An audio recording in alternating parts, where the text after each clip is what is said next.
Donc vous voyez un peu où est-ce qu'on était resté la dernière fois. Oui, mais je me souviens pas tellement de ce qu'on disait. Dans l'ordre, il y avait la Chênaie, l'incendie de la Chênaie. Non, de Sommery. De Sommery. Ouais. Il y avait Ensuite, il y avait le cuisinier. Ah oui. le cuisinier qui a abrogé la voiture. Voilà. Et puis ensuite, vous avez parlé de la fille de Fanon. Ah, de Mireille. Voilà. De Mireille Fanon, voilà, qui a été élevée ici. Ça fait autre chose. Oui. Voilà. En gros, c'était là-dessus. C'était ça. Oui, voilà. Et on peut continuer comment alors? On peut continuer la suite Voilà, de tout ça, puisqu'au départ, c'était l'installation de la borne en fait. Hein. On peut continuer même des choses actuelles. Bien sûr. Oui, bien sûr. Bien sûr. Par exemple, aujourd'hui, tous les mercredis, ça va là? Tous les mercredis de 11h à midi, depuis plusieurs années, on fait un groupe. Je fais un groupe un peu informel avec, il y a une trentaine même de pensionnaires, on va appeler ça comme ça, qui viennent là, puis on parle un petit peu à bâton rompu, quoi. Mais par exemple, ce matin, et là, tout le monde parle, là. Et même des gens qui habituellement on les trouve complètement, je sais pas quoi ailleurs, eh bien, on arrive à faire parler les gens. Par exemple, il y avait une maladie que je connais depuis longtemps, qui est ici, et je racontais que j'avais connu, reçu, à l'âge de 16 ans. Et ça fait très longtemps, hein. C'est Huguette, je vois. Ça fait longtemps. Mais comme elle est dans un fauteuil comme ça, un peu impotente. Elle était de Courcheverny. Je parlais et ses parents tenaient une quincaillerie célèbre à Courcheverny à cette époque. Je parle dans les années 60. Hein. Et alors, j'ai dit à tout le monde, voyez Huguette, depuis quand qu'on se connaît, hein? Alors elle a dit, ah oui, ça fait longtemps. Et je dis, elle avait 16 ans.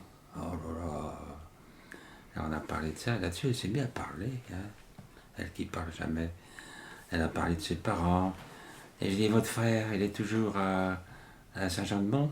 Elle dit, oui, il fait longtemps, il avait même monté une autre boutique à Saint-Jean-de-Mont. Il est marié. Il a 2 enfants qui ont des enfants. Elle a parlé. Très bien. Elle était contente. Hein. Et puis à partir de là, on enchaîne sur une quantité de trucs. Par exemple, il y a Kodak est entré là, de passage. Et je dis, vous n'avez pas entendu ce matin à France Culture? C'est toute une série, il parle des chevaux. Hein, un type qui s'appelle, autour de lui, qui est un spécialiste, Daniel Roche. Qui a un certain âge aussi, là.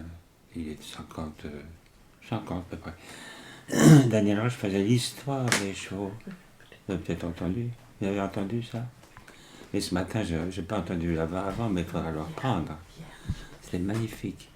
En particulier, il parlait, disons, des chevaux dans les grandes villes, à Paris comme ailleurs. C'était avant qu'il y ait des autobus à moteur. C'était des autobus à chevaux, quoi. Hein. Alors il parlait de ça très très bien. Et tout ce qu'il fallait, mais il y avait même des écuries souterraines, enfin un tas de trucs comme ça, vous avez vu. Ça ne s'arrêtait pas facilement. Hein. Ça allait plus vite que les autobus actuels, hein, parce qu'il y a tellement d'encombrements. Et par exemple, il y a des gens qui ont été victimes de ça, des gens célèbres. En particulier, comment il s'appelle? Je ne sais plus les noms. Hein. Ce type qui avait trouvé l'atome, la radioactivité, comment il s'appelle? Et puis sa femme travaillait aussi au laboratoire. Un truc. Curie. Hein? Curie. Comment? Curie. Joliot Curie, non? Non? Pourtant, c'est très connu. Et bien, ce type-là était écrasé par un autobus à cheval. C'était dangereux parce qu'il ne pouvait pas freiner facilement. Et puis ça allait vite. Ben voilà, on parlait de ça. Et puis, Koda s'est mis à parler des chevaux, forcément. Hein. Et là, on pose la question, vous savez depuis quand il y a des chevaux ici? Il me dit, depuis 63, 64. Et il y avait des chevaux, parce qu'avant, il n'y avait pas de chevaux. Il y avait le poulailler, il y avait des ânes, oui. Mais à cette époque-là, on faisait des grandes kermesses qui duraient un mois culturel. Alors c'était un mois, on avait choisi le Far West. C'est formidable le Far West, le déguisement, les cow-boys, tout ça.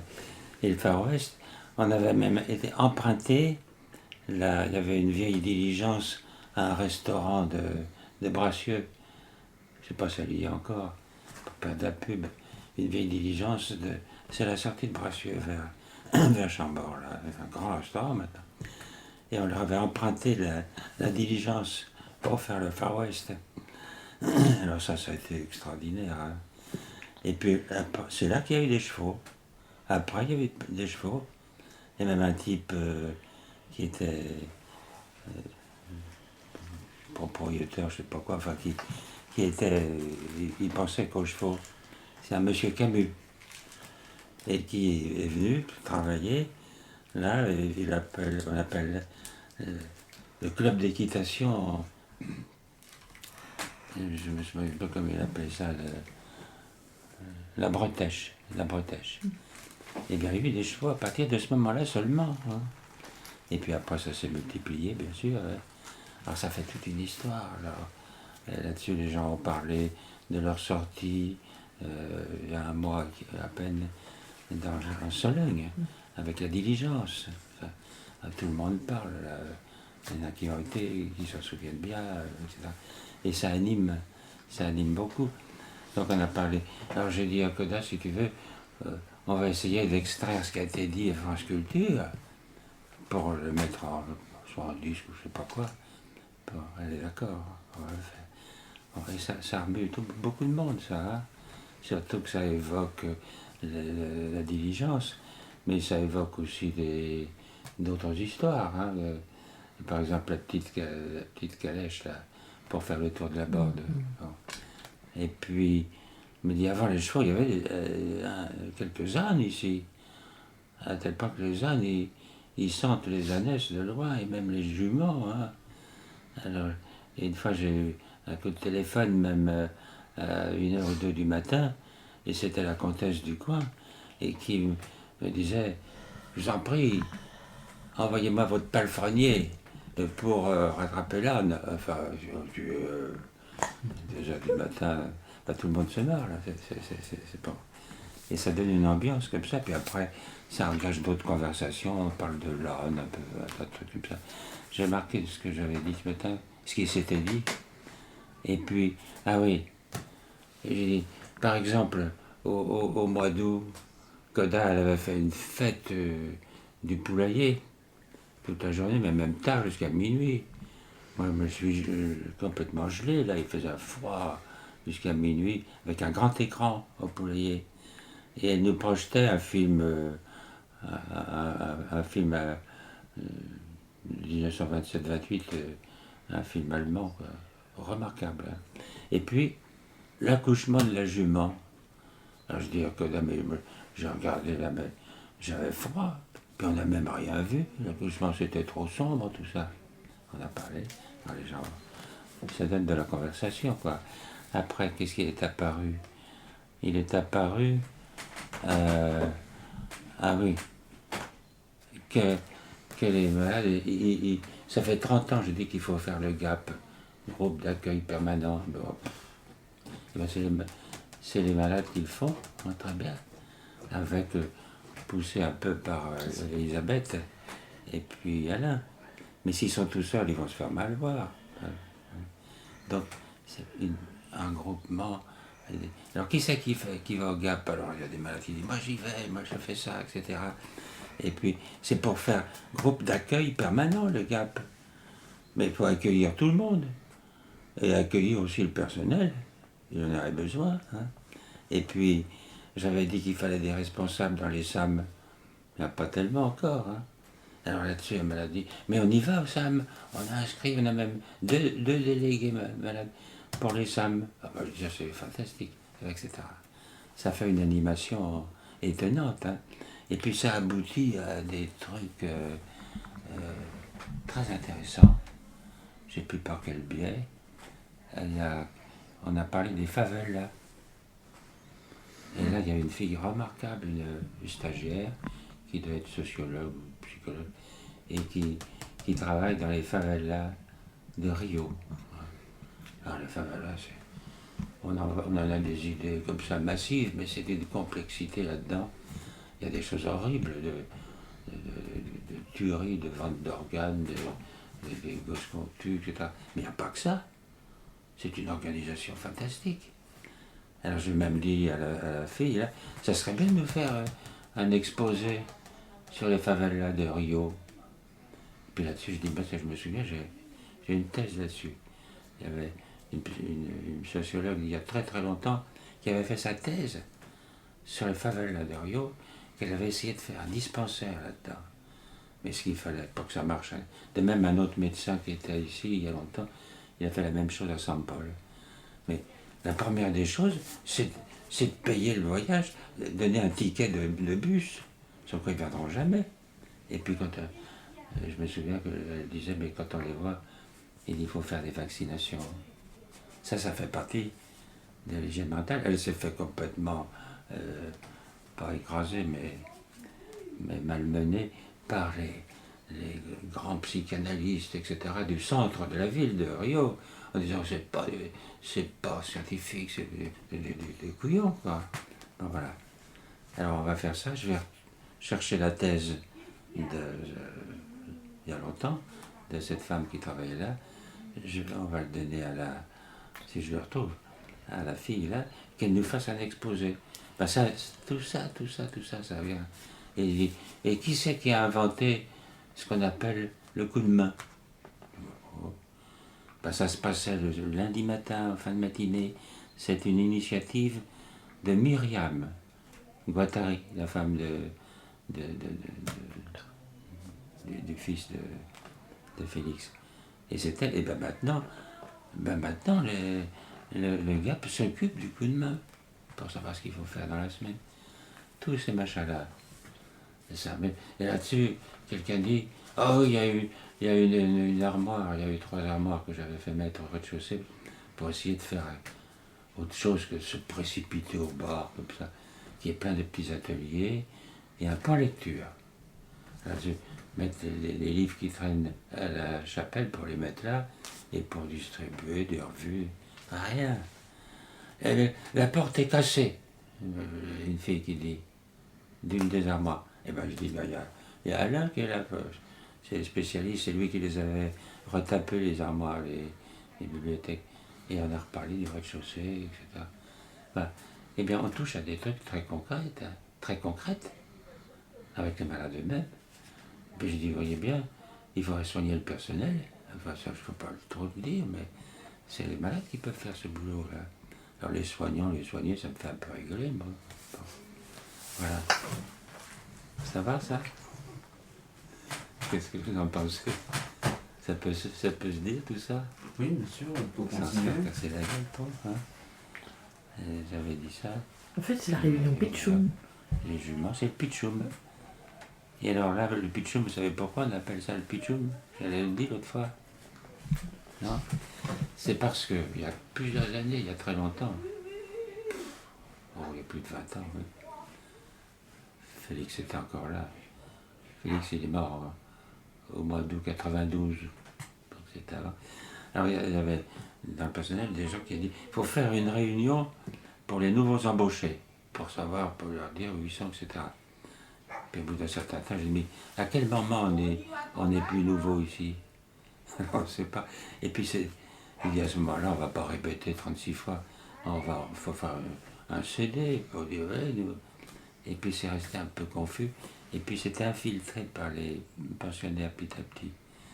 Et alors, c'est devenu, là, à la même heure, le mercredi, d'abord au jardin, là, au club, comme on dit, et puis après, au grand salon. Et puis après, j'ai mis pour humaniser un peu les nouveaux bâtiments, dit on fera la réunion là. Mais c'est les maîtres, j'avais dit, en rigolant, j'ai l'impression d'être le chef des gueux là-dedans. Hein. C'est comme dans le film de Pabst sur le pirate Katsu. Il y a un film de... Vous connaissez les films de Pabst? Ça se passe dans les bas-fonds de Londres. Hein. Et le type qui organise les mendiants, il les déguise, une jambe comme ci, aveugle, etc., pour ramasser le fric le soir. Et puis, c'est un espèce de macro. Hein. Et puis j'ai dit en rigolant, ça me fait penser au pitchoum.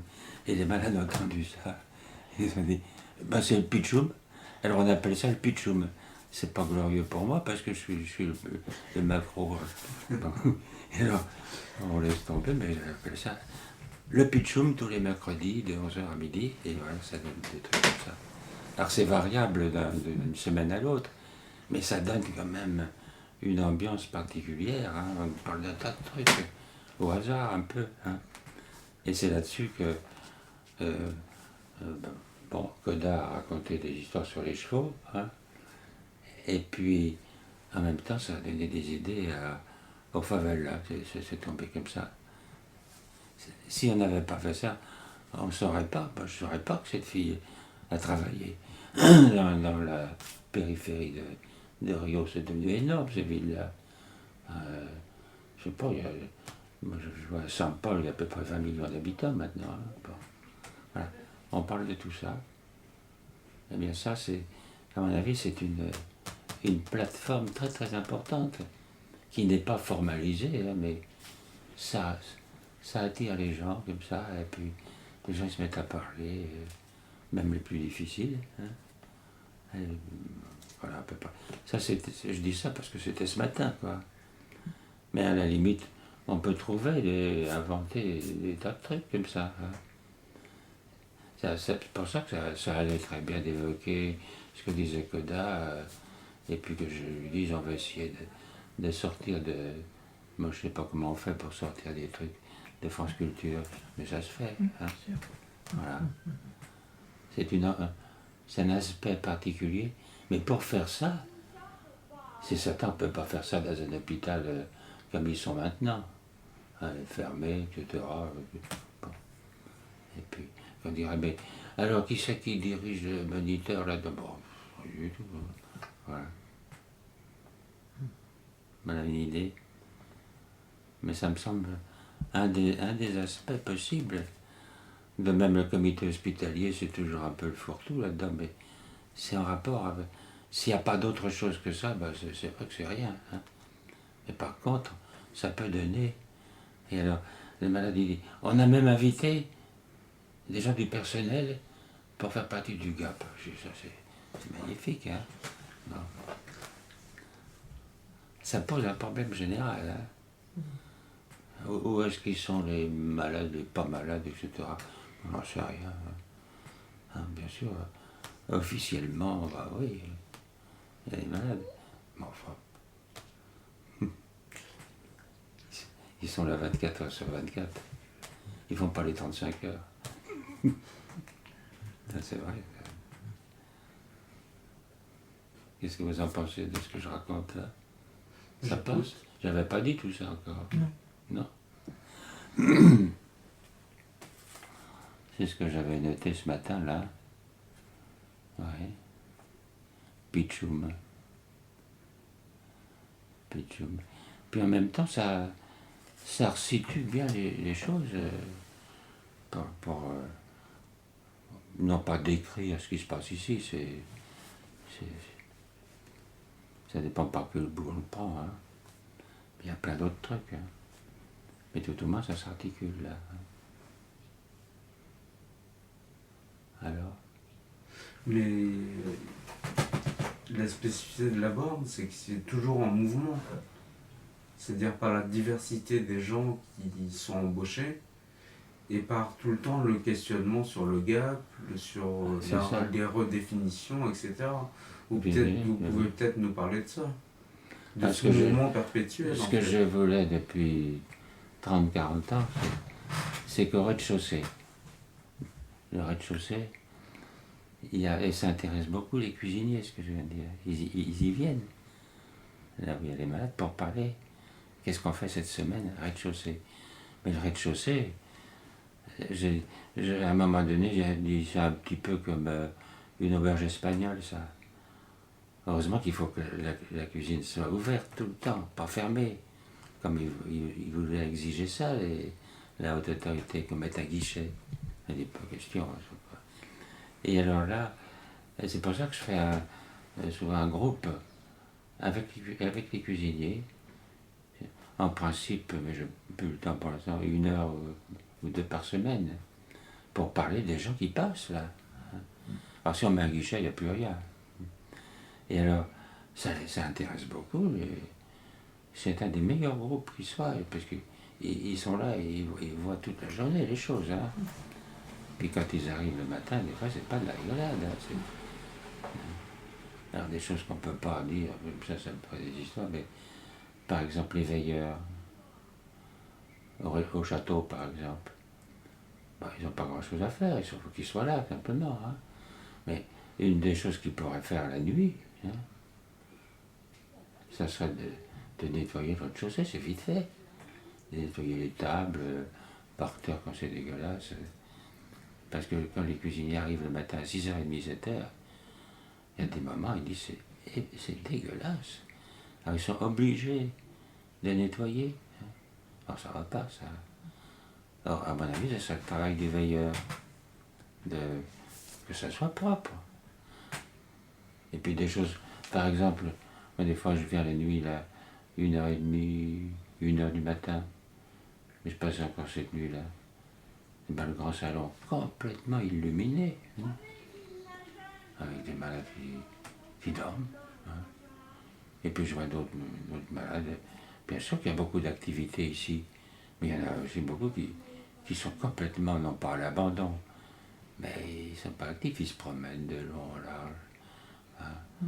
Ça me rappelle des vieux asiles. Hein. Ils ne font rien. Alors ils sont peut-être sollicités, mais pas grand-chose. Alors on passe, il dit bonjour. Alors il dit bonjour. Le matin. Mais le soir, ils sont à la même place, il dit bonjour. Alors on ne peut pas dire qu'il y a une activité généralisée. Hein. C'est ça qui est dramatique. Il y a une quantité de gens qui sont, non pas à l'abandon, hein, mais qui ne sont pas suffisamment sollicités pour faire des groupes. On est là pour ça quand même. Hein. Et ben, ça fait partie de l'ensemble. Hein. Voilà. Et de même, par moment, je vois arriver ce matin un type Sony, hein, qui s'amène avec un paquet, oh oui, bien gros comme ça, des chemises comme ça. Oh. Il dit, qu'est-ce que c'est que ça? Ce sont mes dessins. Je ne sais pas. Il y en a plein. Alors il m'a montré, on a feuilleté, on dit, oh là, il y a des dessins au crayon de couleur, etc. Machin. Il fait un effort. Bon, je ne dis pas que c'est très artistique, hein, mais on peut choisir. Et alors, j'en ai parlé à François, hein, à François Milon, que je connais depuis 107 ans, et qui est peintre, et qui organise un atelier de peinture. Et a dit, oui, il me l'a montré. Ah bon? Faudrait voir de près, hein, parce qu'on peut faire une expo de temps en temps, comme ça, puis il serait content. Voilà. Mais ça, c'est une découverte. Je ne savais pas qui dessinait, qui peignait des trucs comme ça. Et alors, pourquoi il est un peu réveillé, là? C'est parce que, il y a 8-10 jours, et puis il a parlé de ses hallucinations. Personne ne savait tellement. Hein. C'est parce qu'il y a une quinzaine de jours, François Milon, sa famille est de Grenoble. Mais il se trouve que Sony a une de ses sœurs qui est à Grenoble et qui travaille à Grenoble dans l'électronique, un truc comme ça, avec son mari. Là. Et alors il voulait. Et bien François l'a emmené à Grenoble. Quand il est revenu, il était. Oh. Puis il a vu la montagne, il m'a amené voir la barre des écrans, ou je sais pas quoi. Et, là, et c'est depuis ça que, je dis pas que c'est directement en rapport, mais il m'a montré ses dessins parce que ça lui avait fait quelque chose d'aller à Grenoble pour voir sa sœur, qui est très bien. Parce qu'il y a beaucoup de gens qui sont pratiquement abandonnés ici, hein. Les familles. Hein. Là, on a pu quand même rétablir un contact là très bien. Hein. Eh bien, grâce à qui? Grâce à, par le hasard faisait que François est allé à Grenoble et qu'il lui a proposé d'y aller. Et là-dessus, il fait des dessins qu'il va montrer à François, qui mettra dans le nouvel local. J'ai pas encore été voir le local il est bien. Il est bien, ça vaut le coup d'y aller quand même. Ben, je vais y aller. Il fait un peu froid, hein. Un peu froid. Hein. Il est frisqué. Un peu froid pour l'hiver. Hein. Mais enfin, n'empêche que c'est tout de même. Il essayait de travailler avec ces trucs gonflables là, mais ça tient pas ça. Voilà. Alors, j'ai dit à Soudan, Sony, vous êtes allé voir l'atelier de François? Il dit, mais bien sûr. Ah, mais bon. Il est allé avant moi. Hein. Bon. Ben, ça bouge beaucoup tout ça. Bon. Et il y a plein de trucs. Ce qu'il faudrait, il faudrait de l'initiative. Mais malheureusement, ça ne se commande pas. L'initiative, c'était d'entretenir le rez-de-chaussée comme plateforme d'accueil, et les gars appellent ça, groupe d'accueil, hein, et que ce soit officiellement le rez-de-chaussée qui formalise tout ça. Hein. Et je disais, il faut transformer le rez-de-chaussée, il y a le bar, mais en même temps, s'il n'y a que le bar, les gens ils se précipitent, il faut que ce soit comme sans prétention, mais un café littéraire. Hein. Mais pour ça, ça exige qu'il y ait plein de petits ateliers. À un moment donné, il y en a une vingtaine de couture, l'enfilage des perles, les cartes postales de Jean René. Il y en a plein. J'ai eu par exemple il y a plusieurs années la lettre d'une stagiaire qui décrivait l'après-midi, quand ça marchait, c'est une poésie extraordinaire. Elle avait tout pigé. Hein. Là, on avait mis des tables.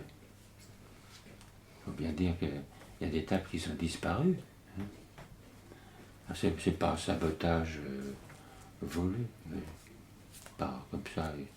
Il y a des gens qui n'ont rien compris. Il faut que ce soit un lieu d'accueil permanent, mais un lieu d'accueil permanent, c'est pas une salle d'attente. Soit par exemple, quand on voit les gens s'accumuler là, pour voir les médecins, je dis tiens, ça ne doit pas marcher ailleurs. Hein. Ils viennent là, bon, comme dans un dispensaire. Ça ne vaut pas le coup d'être à la borde. Hein. Voilà. Bien, je râle tout le temps. Mais quand même, quelque chose.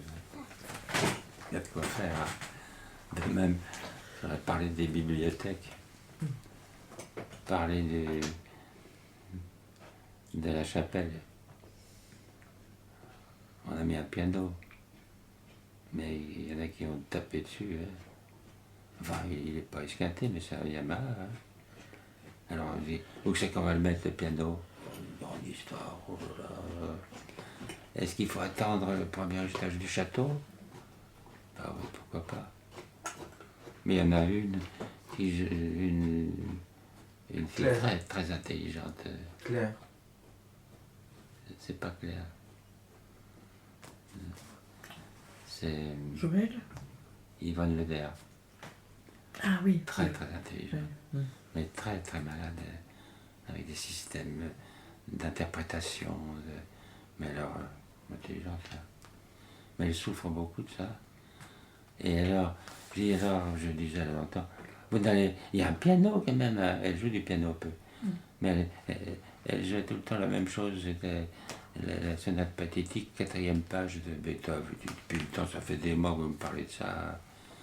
Puis, essayer d'aller jouer du piano à la chapelle. Non. Et pourquoi? Parce qu'il y a la Sainte Vierge qui me regarde. Oh, je dis, écoutez, la Sainte Vierge qui vous regarde, c'est vrai, il y a la Sainte Vierge. Mais j'ai eu beau dire, vous savez, il y a des années, j'ai fait venir l'évêque ici, désacraliser la chapelle. Il est venu. Donc, ça n'a pas d'importance. La Sainte Vierge est là, je ne jouerai pas de piano devant la Sainte Vierge. Ça n'a rien à foutre, hein. Il ne faut pas insister. Mais c'est pour ça qu'il faudrait réaménager ça. De même, tous les livres qui traînent de là-bas, à un moment donné, il y avait... C'était Ginette Baudenay qui tenait un registre. On prête un livre, on le marque. Bon. Ça a duré tant que ça a duré. Elle a fait plusieurs années, hein, Ginette. On ne peut pas exiger ça maintenant. Eh bien, c'était pour prêter des livres, mais il fallait faire le tour des chambres pour ramasser ce qui traînait, quoi. Bon. Il y a beaucoup de choses à faire. Et ça devait être la chapelle qui devait ravitailler, si on peut dire, les 3 armoires du rez-de-chaussée pour que ça fasse autre chose que de se précipiter de boire le coup, il faut le camp. Voilà. C'est jamais fini, hein. Mais ça me semble important tout ça. Si on n'est pas vigilant, ben, ça peut être bien pire. Hein. Par contre, les gens disent « Oh, c'est formidable la Borde, etc. » Oui, 50% de ce que vous dites, hein, ça va. Et le reste. Voilà. Ah, c'est très compliqué. Hein. Il faudrait... Comment faire participer les gens à ça. Puis par contre, il y a des types remarquables parmi les moniteurs, hein, mais remarquables, mais qui sont pris un peu dans des systèmes comme ça. S'il n'y a pas de structuration permanente, ils peuvent se fatiguer. Hein. Voilà. C'est une place très importante pour l'accueil. Hein. D'où l'intégration. C'est pour ça que je pense que c'est comme une auberge espagnole. On peut aller dans la cuisine, voir ce qui se passe. Il me semble que c'est comme ça, les auberges espagnoles. On a le droit d'aller voir le cuisinier. Qu'est-ce qu'on mange à midi ou je sais pas quoi. Enfin, ça fonctionne comme ça. Et ça marche. Hein. Jusqu'à un certain point. Il y a des gens, ils sont malades, ils regardent l'heure, ils viennent juste pour bouffer, puis ils s'en vont. Bon. Au tout début de la Borde, au tout début, il y a longtemps, il y avait déjà pas mal de monde. Et puis c'était très libre. Je dis, mais comment faire? Il y a des malades, on ne sait pas où ils sont. Mais ils sont là pourtant. Peut-être qu'ils s'en vont, je ne sais rien. Et on avait institué le goûter de 4 heures. Elle dit là, on est sûr que les gens y reviennent et on peut voir s'il en manque. C'était le goûter de 4 heures. Et puis là, bon, si encore ils boufferaient tout le temps, il y en a, on va pas faire ça non plus. Bon. Ça va à peu près, ça? Faut dire autre chose? J'en sais rien. On peut continuer. Hein? On peut continuer ton convoi là. C'est une histoire. Hein. Il y a beaucoup de choses. Hein? De même, il y a des choses qui demanderaient à être presque enregistrées même. Hein? Par exemple, je pense à cette stagiaire brésilienne là, sur les favelas. Il semble qu'elle a une expérience intéressante. Hein? Parce que les favelas, c'est un monde extraordinaire. Et bien que si elle pouvait nous faire un blabla là-dessus, et bien là, ça vaudrait le coup de l'enregistrer, hein, si ça tient. Hein. Et ça serait des archives intéressantes. Hein. Ben, on filme tous les mardis. Il y a Pascal Chrétien qui fait des conférences sur la physique quantique avec Christophe No. Avec Christophe No. Ouais. C'est assez extraordinaire. Parce qu'il avait suivi des études Mais il continue. océanographiques. Oui, c'est ça, oui. Mais il continue en fait la mécanique quantique liée à la cancérologie. Il a un groupe, une fois toutes les 2 semaines, il va à Paris, et ils se rassemblent entre eux. Je me demande quel type d'humour ils doivent avoir entre eux, mais ils se rassemblent et ils travaillent sur la cancérologie en fait. Oui, oui. Bah Mais il est extraordinaire, hein. ouais. Quand il va au tableau, qu'il Ouais. écrit les formules là, Ah ouais.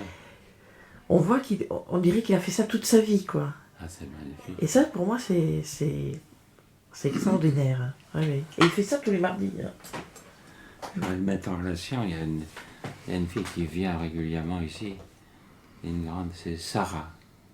Vous connaissez Sarah? Elle, c'est une physicienne. Elle travaille sur les nanoparticules. Et la cancérologie, tout ça. Hein. C'est tout récent, ça, les nanoparticules, qui peuvent jouer un rôle dans le cancer, etc. Et j'avais vu, elle vient souvent à Sainte-Anne, là, quand je fais mon truc. Elle était venue, dit, je viens de passer la journée avec des physiciens sur les nanoparticules, c'est extraordinaire. On pourrait le mettre en relation. Hein? Pourquoi pas? Surtout, elle est très gentille, Sarah. Ça serait bien, oui. Elle vient de temps en temps. Là. Il y a beaucoup de choses, hein. Mais ce qui me met souvent dans cet état, il y a beaucoup de choses, mais c'est pas exploité. Puis les gens se... Et puis il y a beaucoup de gens qui sont occupés à rien du tout. Hein. C'est tragique.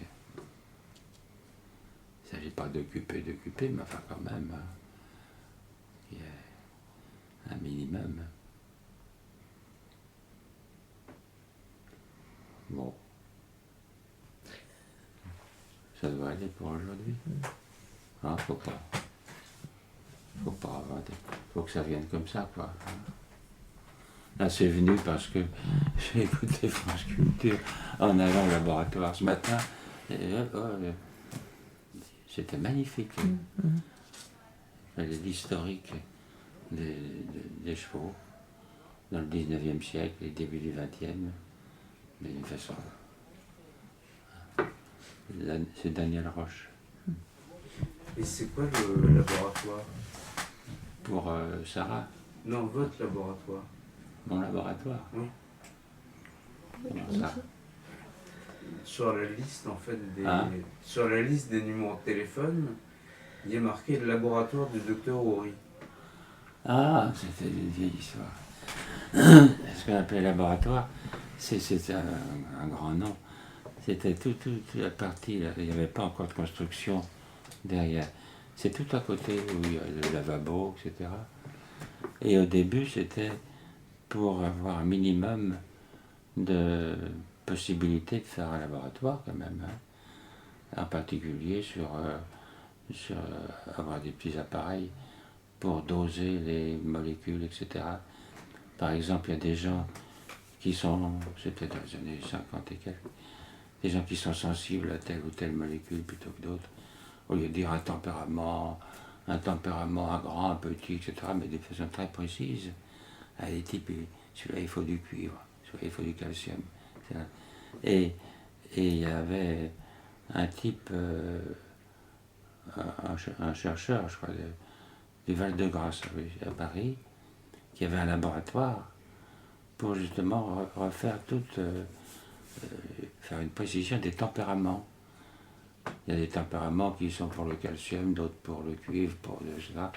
Et il y avait un petit appareil de pouvoir doser ça très facilement. Mais ça ne s'est jamais fait. On appelait ça le laboratoire. Mais c'est un laboratoire qui était... On a mis à un moment donné, ici à côté, là, un électroencéphalographe quand même. On faisait des électros ici.